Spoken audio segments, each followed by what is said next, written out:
Hey, let's All get right. started.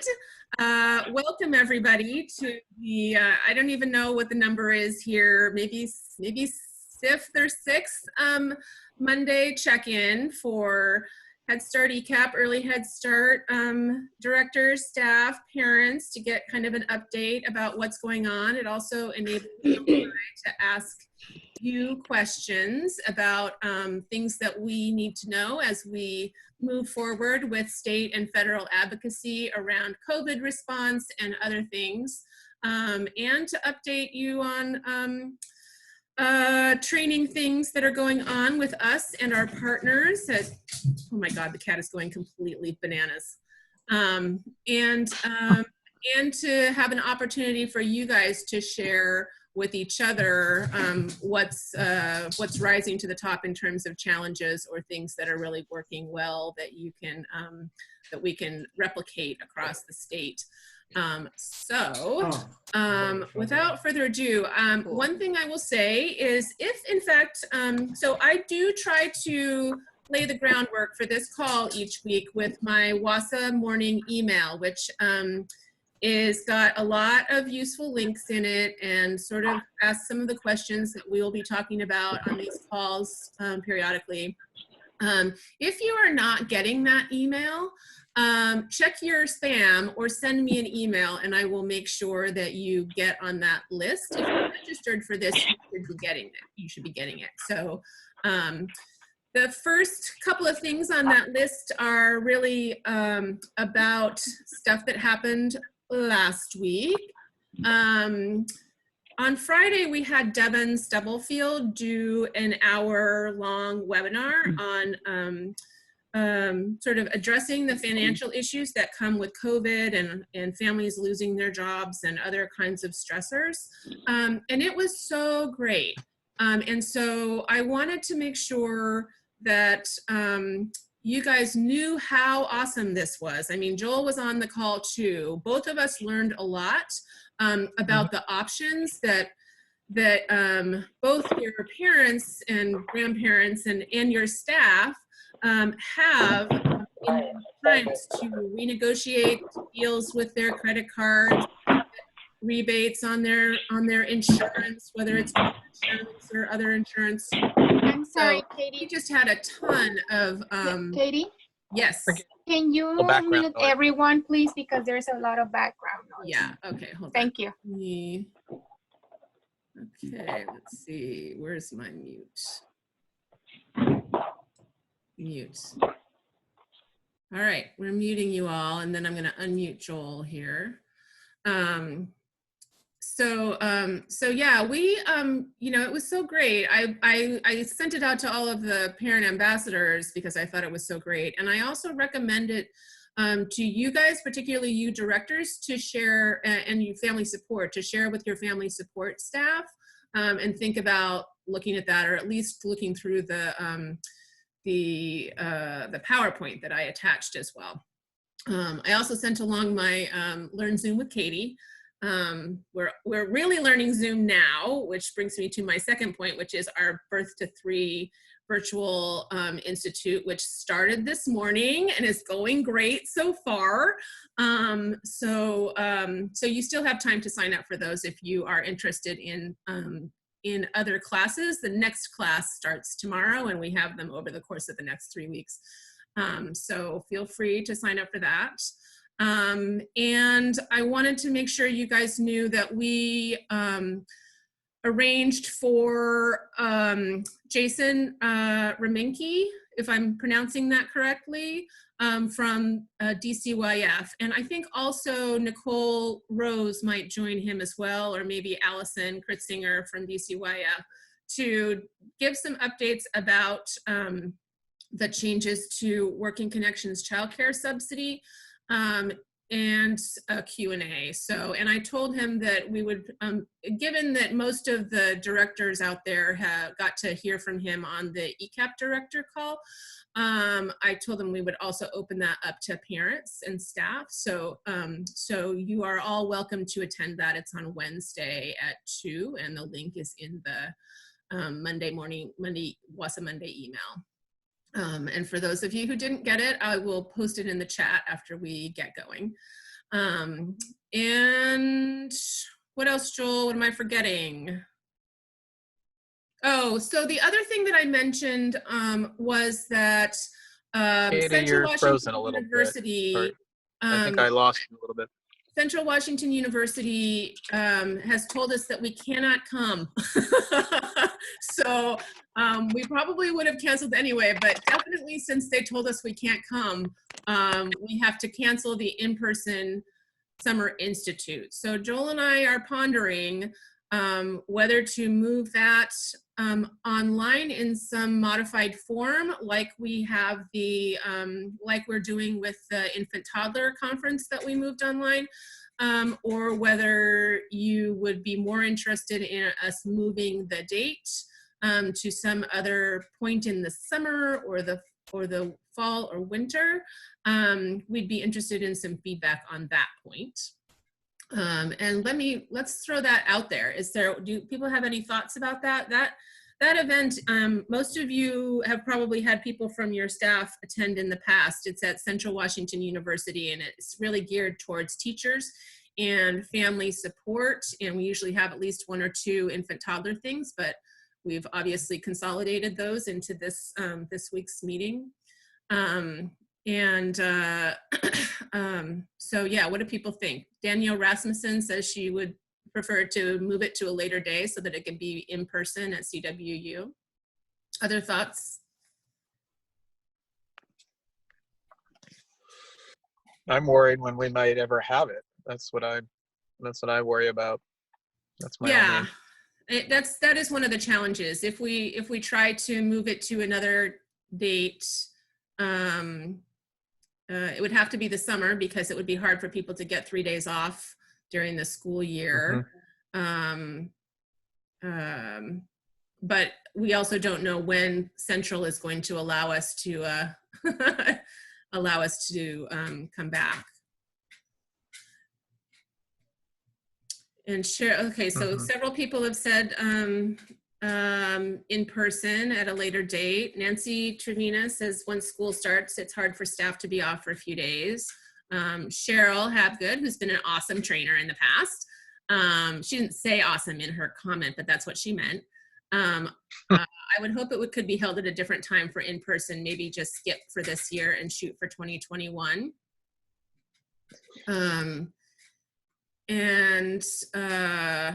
There's a risk of another round of things being shut down. Oh yeah, I know it. Yes. Julie. Remy says put a time frame. If you can't move the date by X date, go online. And Alicia agrees with that one. In person would be ideal from Michelle. Yeah, so if we can't do it in the summer, then online would be good as well. David Webster says, I think any time outside of summer would be difficult in person with the numbers that we usually send, especially if we have to sustain smaller group sizes under social distancing come fall. Yeah, good point. Yeah, don't forget it's a lot of teachers too, so it'd be harder for them to get off the time. Yeah. Any other thoughts about that? We'll be talking to we have a board meeting coming up in a couple weeks, and we'll be talking to them about that as well. So David Webster, you'll get an opportunity to talk about that. Rami says, even if moving date, would there be low attendance due to CDC regulations and then causing low attendance anyway? Sure, that's possible. Roberto says later date or skip this year. So I had another question, which was related, which is about what your assistant teachers are doing and whether or not there would be interest in some online coursework that's specifically targeted at assistant teachers. I know that your teachers are busy trying to figure out their lesson plans and do stuff online, and I know the assistant teachers are helping as well, but I wonder whether there's or whether there are other component parts of your staff that you're paying that you might want any training for that we might be able to organize on your behalf.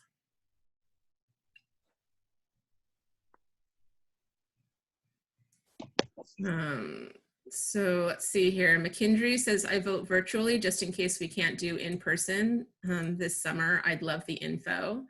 Rami says Spokane would take advantage of those opportunities. Julie says, I'm an assistant teacher. I'd love any extra training. McKendry says aides. Yeah, when I said assistant, I sort of meant the entire bunch of staff and whatever else. Other thoughts about that?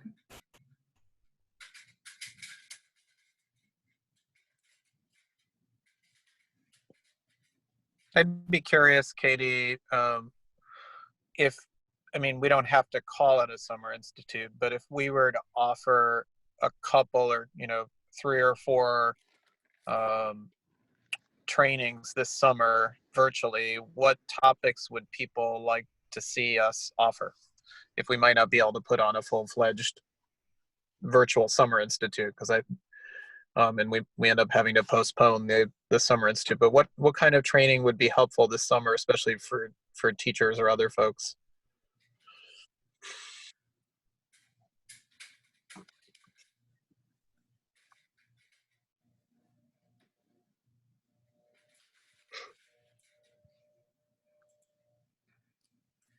Dealing with trauma and helping family with mental health. Marcy earlier said it would be nice for more trainings for all. That was in response to the question about aides and assistants. Family support, support with setting financial goals from recovery from COVID with Devin. Actually, that's a really good idea, Rami. Mindfulness, online mindfulness. Mm-hmm. Yeah, Zoe, it'd be fun. Family trauma and recovery, best practices for inclusionary classrooms. Yeah.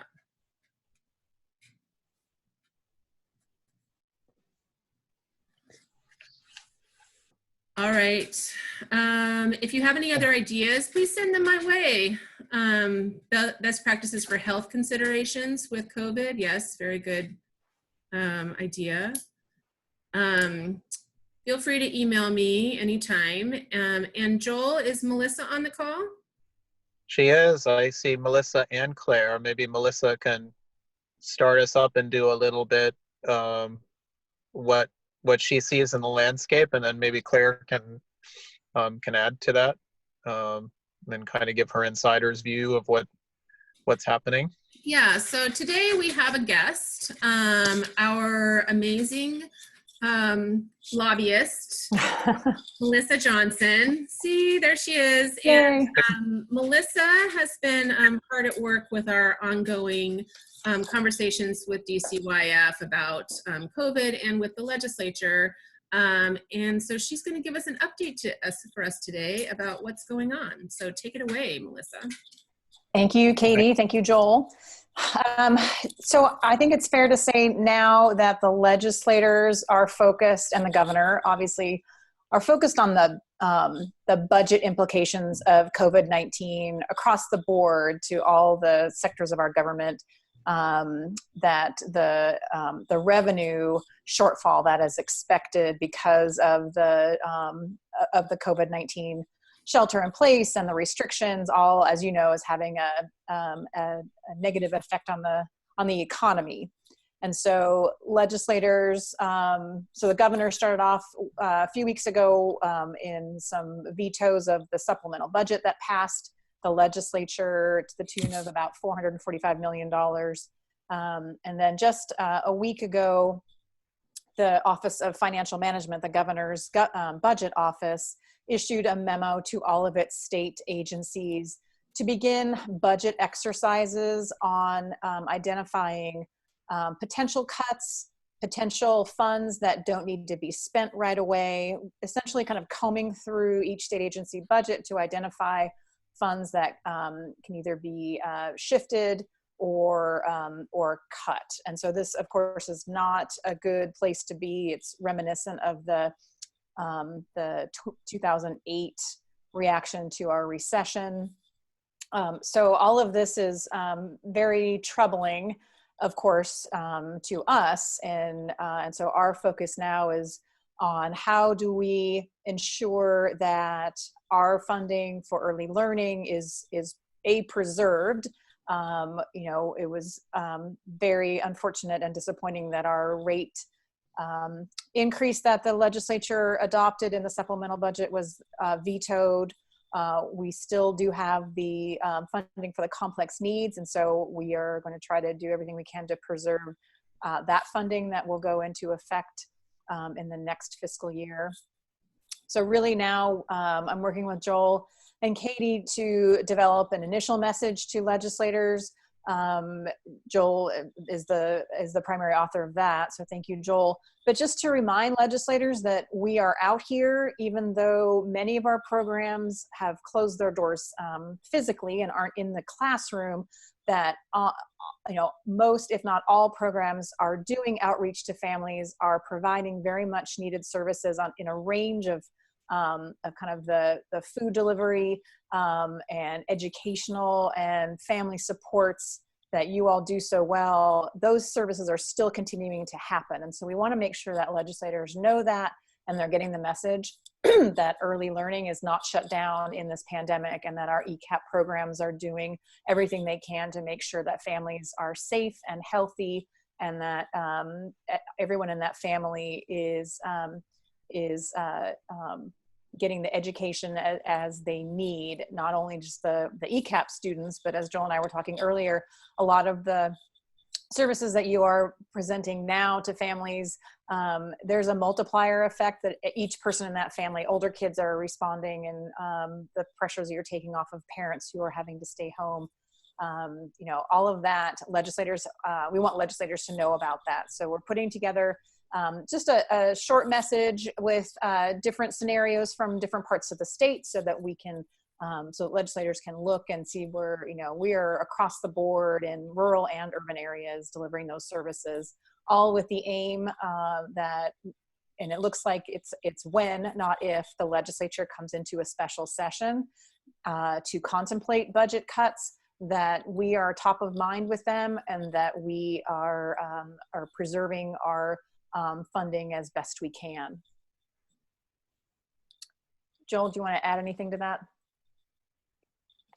Well, I just think, I was reminded, and I don't know if there's anyone here from Kitsap Community Resources, but we were on the family support meetup, which I think is Friday. But we were, the staff were telling me that they were closing up in April. And I said, why are you closing up in April? I think it sounds like, most people are going later than the end of April. And she said, well, nothing's changed for us. Our budgets are still short. And, we're in a position where, we might have to give back some slots. And, so I think it's important to remind lawmakers that, we needed that 5% rate increase. There was a reason why we were seeking funding to support ECAP providers. And that's still necessary. Not only just to expand our services, because there's going to be a lot more families that are going to need our help in the coming months and maybe longer, but also that we don't want to be in a position where people have to contract the other way and actually reduce enrollment because of budget shortfalls. So, our first step is to tell that story. We're also going to be inviting lawmakers to do virtual Zoom readings. So I might connect you with your state lawmaker if they'd like to read to a classroom of kids, or in this case, it might be one kid, or, depends on how you guys are doing it, or do one of your YouTube videos that you guys have told me a lot about, your circle times and stuff. So we're just trying to make sure lawmakers are well aware about ECAP, and that you guys are really on the front lines of supporting families. I think that's really important. Thanks, Joel. The other focus that we have right now is identifying any federal funding that can be used for ECAP, for enhancing summer programs, because obviously that's going to be the next wave. I think our summer programs are going to be what's needed for a lot of families when we can return back to work physically. So we're working with our partners both nationally and at the state level to see what funding that's coming from the federal government through the CARES Act, and there's a new package coming out, because I think that's the best way, there's not going to be a lot of extra state dollars, obviously. So identifying federal dollars will be very helpful in advocating that those dollars should be spent on ECAP. So that's another major focus for us right now. Yeah, Katie was on your, go ahead, tell them about your call. Yeah, I mean, I was on a national call and brought this issue up around how Head Start can do summer programming and ECAP can't. And they said that the state has they can also put that into their plan for the K-12 money that they're going to be getting from the feds as well, the emergency K-12 money. And so we reached out to the governor's office and DCYF about that as well. It's certainly in their interest to have those 4 to 5 year olds get something over the summer if it's possible for you guys to implement it. I sent that over, Claire, to you too. That the article they're going to attempt that in Colorado, adding a summer option to their preschool program. So there's some tracks that are being put down for this already. So there's some opportunity there for us. Yeah. And Head Start has their offer out on the table. So it seems like we should have the same opportunity for ECAP. Stacy Merez has said, just a reminder, we do summer services through our working day slots. We need to make sure those funds are still there for when we're ready to go back to center-based services. And that's absolutely true. We're really talking about all of the kids who would be off as of May or early June, and who were effectively off in March at this point. Nancy says classroom space is a challenge for summer programming, especially with smaller group sizes. Yep. These are all obstacles that we will leap over like hurdlers, ladies. Well, we can offer a modified service. I mean, the one thing Head Start isn't really offering.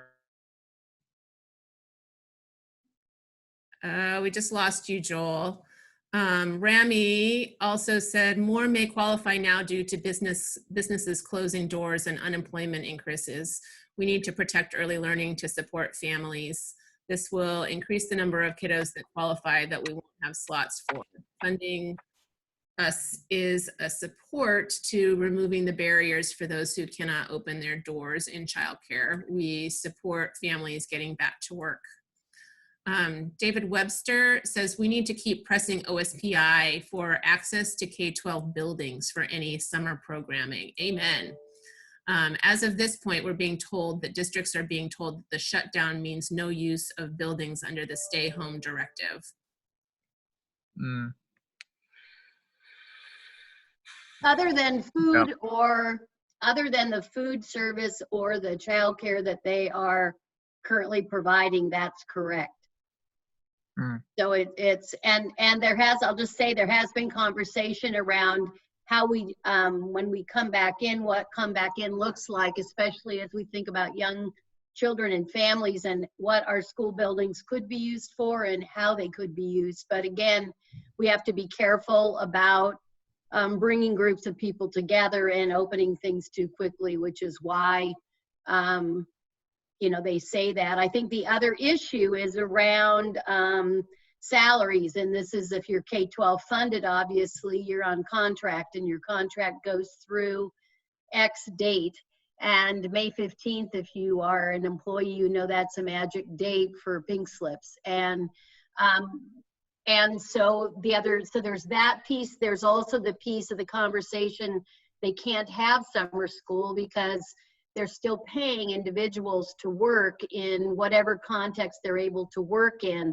So there are no dollars to cover staff salaries, regardless of whether you're a para or whether you're a certificated staff. Those dollars are built for a school year. And so there are some issues that are involved. And so if there is summer programming, that's a whole conversation around the funding pieces of that. Very different oftentimes though if you're early learning, but then we still have so those are just those fiscal things we have to think about. But that's one of the reasons school can't go there. You know, one will say, well, we'll just extend it our at home time, and then we'll pick up in July when we can all go back to school, because they can't do that and they won't do that.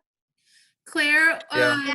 I guess my question, Claire, is, so these all sound like, you know, like challenges, a little more so for K-12 than for the early learning elements of K-12 or that are housed in K-12. Although there's a lot of overlap there. I guess my question for you is, you've been talking to other legislators. Is this coming up, this issue of kids not being like ready to go when they get back to school, when they start school in September? And do you think that there might be an interest or an appetite for figuring this out for ECAP? Summertime you talking about? Yes. Yeah. Yeah, I'll just say, I mean, I have my little notes number 1, and I'll just go to, that was note number 4. But note number 4 is summer programming is going to be extremely important. And I'm just going to say not just ECAP, but I think it's going to be important to think about it in the continuum of services for kids, for families. So we can't just think about our 3 and 4s or our 4s and 5s. We also have to think about what this means for our school age kids, because I'll tell you, and you probably can, if I was close, you'd hit me. But chances are, even September, we're not going to be normal, you guys. So things are not going to be normal. You will not, you know, chances are we're not going to have kids go back to school in September the same way they've gone back. And even if buildings might be open, they may not be open in the same way. And clearly, that's why this whole idea of vaccination and trying to figure out how come testing is so, you know, so important. But I think most definitely, I have I've been talking with the Youth Development Strategy Table around this work, and we just have to have this conversation. We have to service and support kids and families, and young people, and youth need us. They cannot be sitting at home, and even once we lift things, we're going to have to bring kids in, but in different ways. So yes, on the summer programming, we just have to talk a little bit about what that might look like. And it doesn't mean school buildings could not be used for that. Don't hear me say that. But there's, you know, I've had people call and say we need to bring homeless people in so we can use high schools and put them on the floor. And I'm like, no, you know, there's issues around social distancing and all that kind of stuff. But we just have to think about how we bring people into whatever. There's also been conversations around young kids that need OT, PT, that need counseling, that have not been able to access that through telemedicine or during this time, and potentially, or medically fragile kids, or kids that have challenging and really extreme needs. And so how potentially could we use the school building as a place to begin to start service like that? So Joel, we just need to talk about it and think about it. Yep. What fits right into that, I'll just tell you, is in the Senate, we've created internal we're calling it recovery work groups. So there's a group that is bipartisan, bicameral, that's working with the governor on this big recovery piece. And then within the Senate, right now we have like 4 areas that we're looking at for recovery while we're doing the work of what do we do day to day. And one of those is supporting people, supporting business and nonprofits, stimulus and revenue, and investing in economy and supporting trade. Right now I'm sitting in supporting people, and a huge piece of that is childcare, early care, and education. So a huge piece of this. We can do no recovery and economic stimulus and put people back to work with what we've seen as a 30% closure in childcare, and the lack and the loss of services and supports, you know, due to this COVID-19, not to anyone's, you know, nobody did anything. And so I hear you, and I hear comprehensive service is going to be critical. And we have a whole other system like childcare that does not have the benefit of having those comprehensive services that also we've got to figure out how we help them recover and be able to bring young families and kids back into that system as well. And, you know, so those are huge things. The other is our immigrant and refugee populations, I'll just throw that out, have been extraordinarily, I think in many places, more impacted than other communities, and was just sitting on a call last night around that across the US, and we need to pay attention to kind of, oftentimes that voice that we don't hear, we don't look for either. And I know all of us are very much attuned to that in our world of education. And then the other, yeah, and somebody mentioned special session. It used to be, you know, Melissa, I think it was if we have one, if we have one, if we have one, and now it's when we have it. So I think we talked about it on an earlier call. I'm thinking September, October potentially, but it's whenever we have to make decisions based on budget. The other thing I wanted to make sure you knew I was lifting, and I'm certain it impacts perhaps programs that are just doing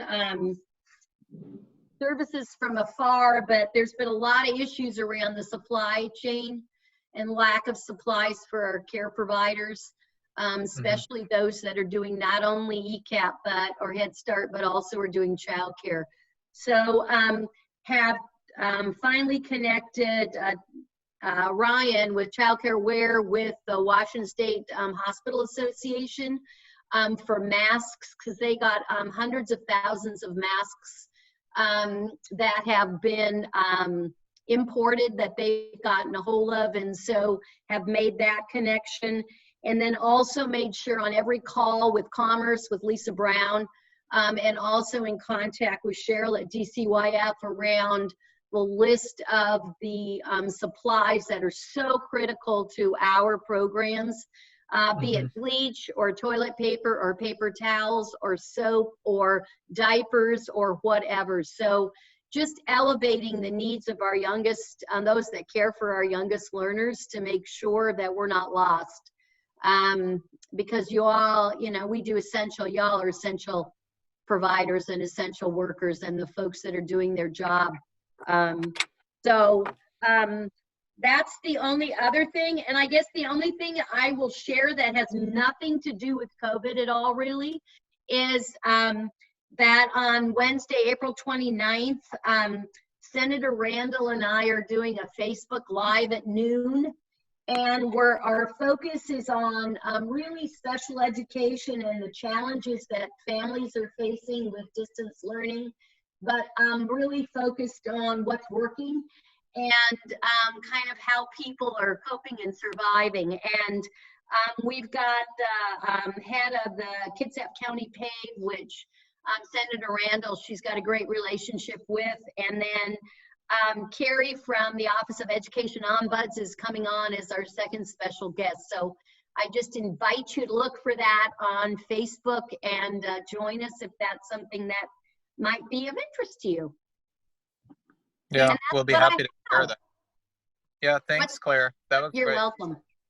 Yeah, and we'll share the Facebook Live opportunity. I know I hear quite a bit from families around remote learning and special ed. So thank you for doing that. Thanks for the update, too. You're welcome. Any questions, just send them my way via email. Thanks, Claire. I was gonna, I know I wanted to preserve a little bit of time before we open it up for questions for our guests who are sticking around. I appreciate that. I teed up April Messenger, our parent ambassador manager, and potentially a parent, to kind of share a little bit.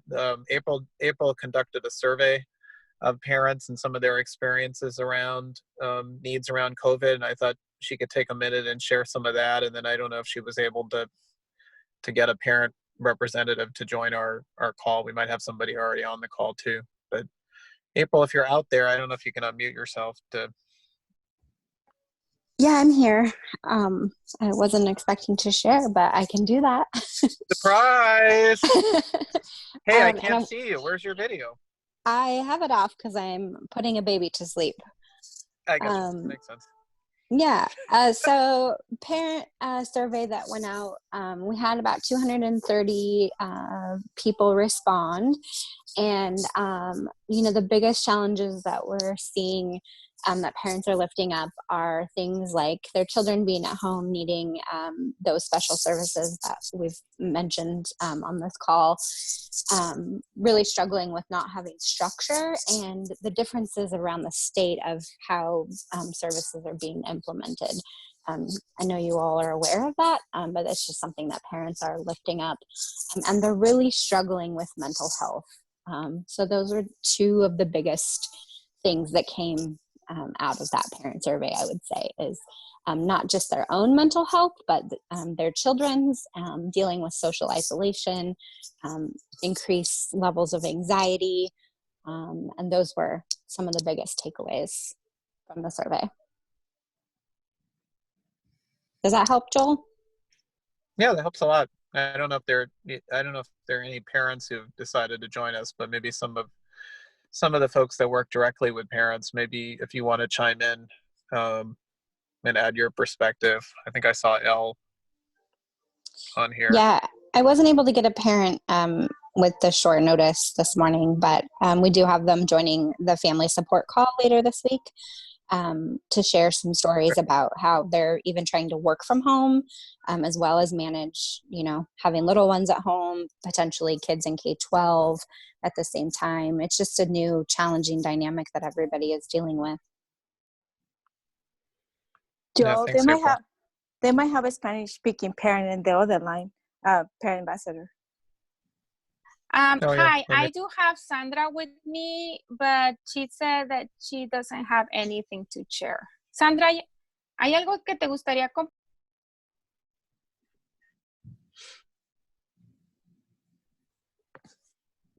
I'm asking her again. Okay, thanks.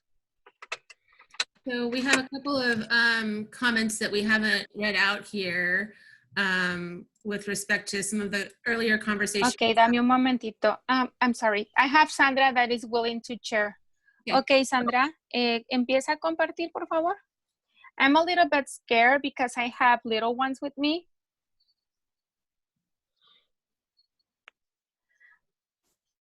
I take care with whatever I can at home. I ask them to take care, wash their hands, and take care of themselves.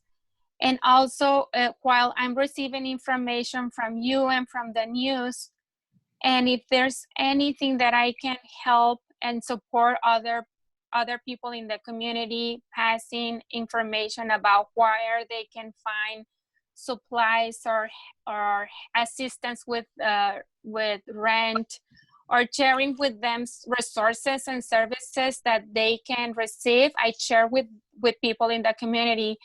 When I go to the grocery store to do my groceries, I take a lot of extra care, and also I try to follow the rules. There's some grocery stores that they have a specific rules, so I try to follow them as much as I can. And also in some places, it has been required to use some mask to get into the grocery stores, and I think that is very helpful. And I hope this can pass very soon, because I have my parents that are living in another country, and I'm very concerned of them, and I'm trying to communicate with them very often, and I really hope that this can go past really, really soon. Maricela, can you ask Sandra, what's the one thing that she really wants Head Start and ECAP staff to know?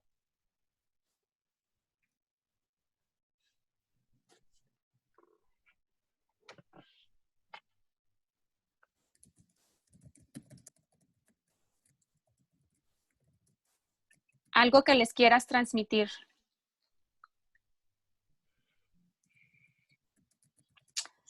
I hope that they communicate with families, especially with Hispanic community, because they are really shy. We usually don't ask, we just wait. Where we can feel comfortable to ask for help. It could be supplies or food or gift cards. So how can they receive assistance with their bills? So I really hope that that staff can go with the Spanish-speaking families and give them the trust that they can ask for any kind of assistance. I think that if they can be more close to them, especially with the children as well, sometimes they need things for their children, assignments, and for the babies, diapers, because I know that families are struggling a lot finding places where they can find diapers.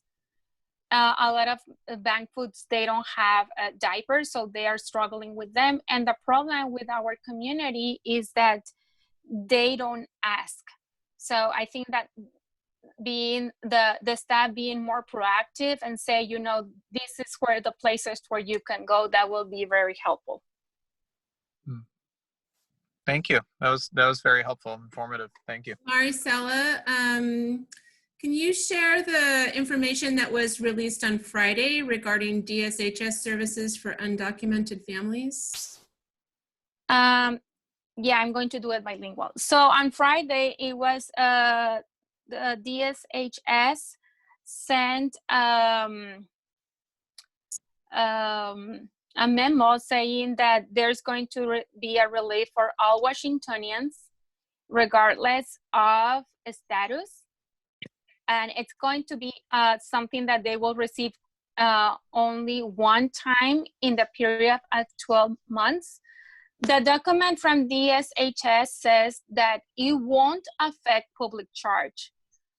I am still waiting to hear from One America that is partnering with Norway's Immigration Protect. I'm sorry, I'm really bad with that. Rights, and Norway's Immigrants Protection Rights, something like that. So they are working together to really find out if this is going to be targeted as public charge or not. So again, the document says that is not going to be target as public charge, but they really want to make sure. And one thing that I want to share as well is that people are really afraid, as Sandra said, people is really afraid of asking for support, because the first thing that I have experienced in a personal way is the first thing that they ask is this is going to be targeted as public charge? And again, public charge has been always there, but since our administration has said it very loud, and there's some things that have been changed. So people, any kind of undocumented people, but I'm talking about Spanish-speaking families because are the ones that I work with. The first thing that they ask is if this is going to apply as public charge, because honestly, the reason why they don't apply and they're struggling a lot is because they don't want to be affected. If you can give me 1 minute to interpret this, thank you. Yeah, thank you for sharing that. So some other comments in here. Sally Gundry heard on NPR that Washington Connections has emergency funds for those who qualify. It was specifically stated that undocumented individuals can get assistance. Does anyone know more? Yeah, this is April, and I reached out. Tana posted it on her Facebook page, and I reached out to her and clarified they are eligible and it's not being used as public charge, and they have to apply. They can apply through DSHS. Yeah. Okay. And then we have some other comments here. Claire asked, are parents thinking they have to teach their children, or do they know their job is to support their child's learning? What messages are they getting from their districts about that? And April says it's about half and half. Districts have been very different in their communication. Some aren't hearing much at all. I would say, and this is from April. April says, I would say the biggest issue, if there's less communication, they're feeling pressure of their children falling behind if they aren't teaching them.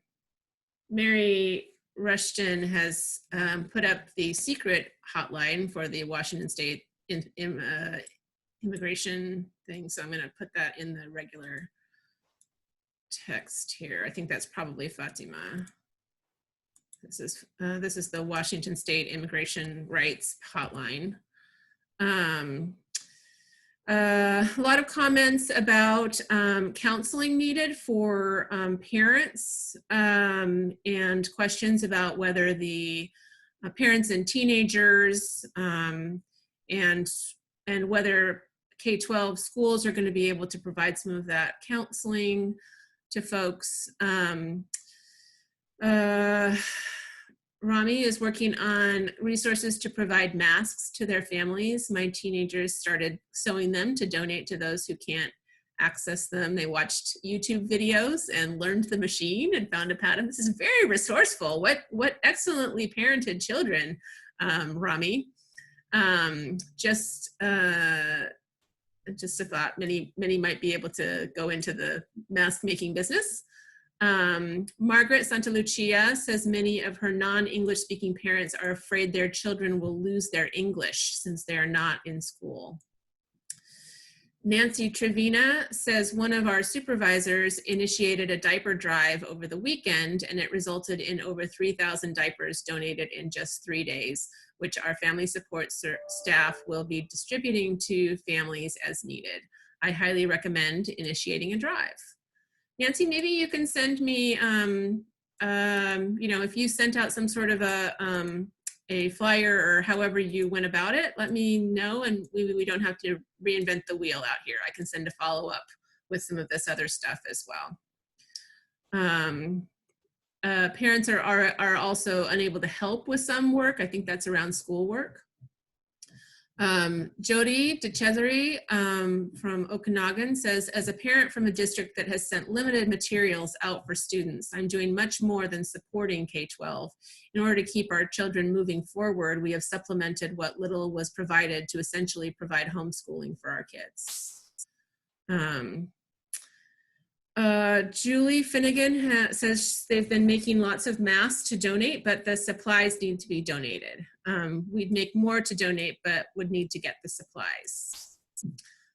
Claire Wilson says telemedicine is now available at the same reimbursement rate for docs as in person. Have folks check with their providers. They can get counseling from a distance. Yeah, if your plan covers that, for sure. Other thoughts out there?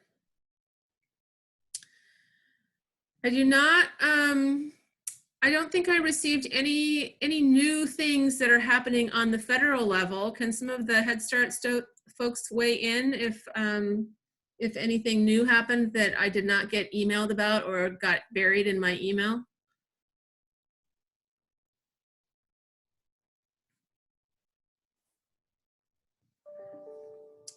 This week I shared the Region 10 TNTA connection info in my Monday email so that you guys have that link handy, as well as the DCYF. I encourage folks to send an email to ecap@dcyf.wa.gov to if you're a staff or director, to whether you are Head Start or ECAP, to become a part of Base Camp. I know that they're doing a number of things through there and providing information. I am a member of the Base Camp, so I get to see that. And we had a conversation earlier this week about, I know that there's a real danger here in our world of overlap and overwhelm in terms of these meetings and meetups and opportunities to get training or talk to people or whatever. We have a number of meetups every week, and DCYF has one for family support and one for education staff. At the point at which in our calls, there's a real sense that people really are all in base camp now, and we can move away. We don't want to necessarily force you guys to choose or have multiple meetings if you're getting the same information or the same feedback. The other piece of that is that we've invited the other states in our region to participate in those, and particularly in Birth to 3, to make sure that they have the same kinds of opportunities that maybe their states don't have. So we get some feedback from other states about what they're doing as well in terms of providing services during this challenging time. Joel, do you have anything else? Oh, so Lynn Harlington said Office of Head Start just sent out an email regarding the full enrollment policy and answers. It's very helpful, so I will search around for that. Jackie Haight has asked if anyone in Head Start received their amount to apply for summer preschool services. Has anybody received that?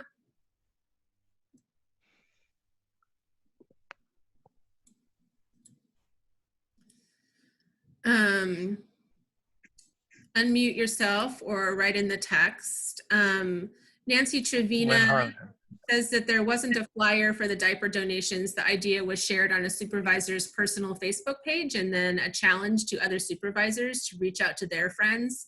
It was overwhelming to see how fast people jumped in to help. I think that's so true. Did somebody unmute themselves?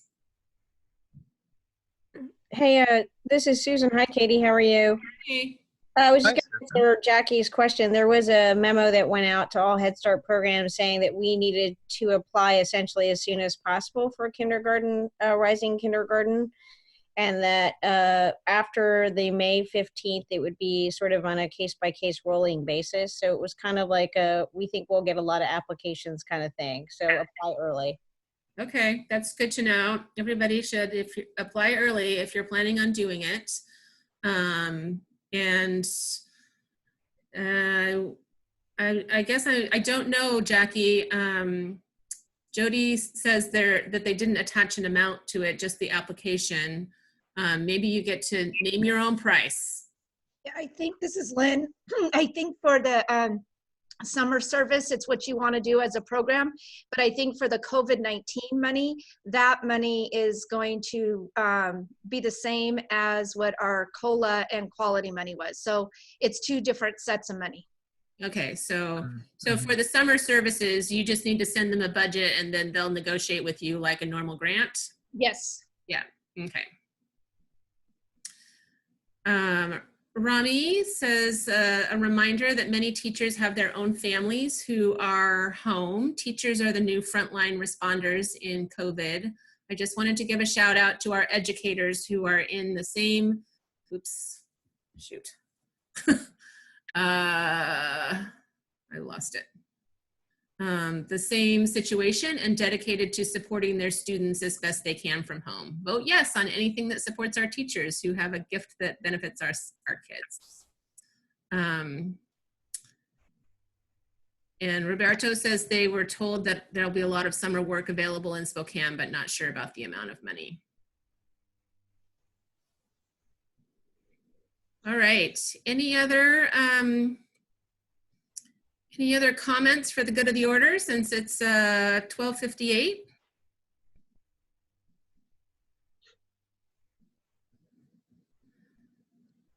All right, I want to thank everybody for joining us. And Hold on, Sandra wants to ask something. See, Sandra?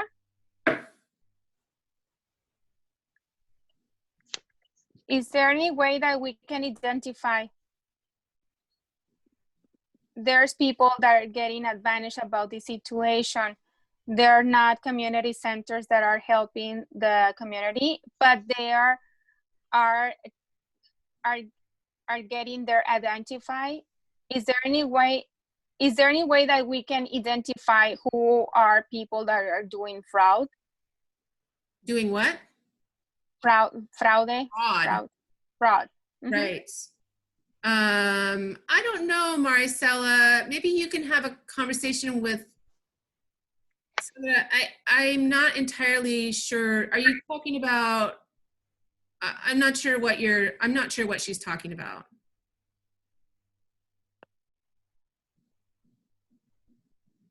The use of community centers, is that what? Yeah, they're using the name of community center, but what are they doing? They are just doing fraud and it's against the community. So how can we identify if they're helping or not? Especially if they're asking for donations or things like that. Right. Oh, I see what you mean. So somebody might be asking for money and say that it's on behalf of, the. Yeah, I see. Yeah, that's a good question. I think that probably the Attorney General's office is working overtime on both this and also the parallel issue of people trying to sell things that will cure COVID to gullible and stressed out people. So yeah, I don't know that there's an easy way. You can tell her, I don't know that there's an easy way to tell whether something is fraud and something is not. But if they think it might be fraud, there's probably a mechanism to complain to the Attorney General's office. I know that I have complained to them in the past, but I'm not sure if it's in both English and Spanish. I'll take a look and I'll send you something after this call. Katie, and just a good, thumbs up for just to say something. Do not open anything that that they send you. Somebody just sent me a text message that she received, and it was something like you said, the cure or whatnot. So do not open anything that looks suspicious. Yeah, for sure. Yeah, I get a lot of crazy texts and emails and things like that these days too. And so yeah, don't click on anything. Be safe, you guys. Do not click. Yep. All right. Well, thank you, everybody, and have a great week. Yep. Hope we see a lot of you on the Working Connections call on Wednesday. And don't forget about strengthening families and chess and Spanish story time. All of those are in your email, and I will follow up with those of you who are not getting the email, and if it might be in your spam, so check there too, and make sure that I'm a valued sender or whatever your email says. Are you guys gonna send the invitation for Claire's? I will track that down and send it in a follow-up. Yeah. Thank you. Yep. Awesome. Thank you, Thank you, guys. everyone. Bye, everybody. Bye. Bye. Bye-bye.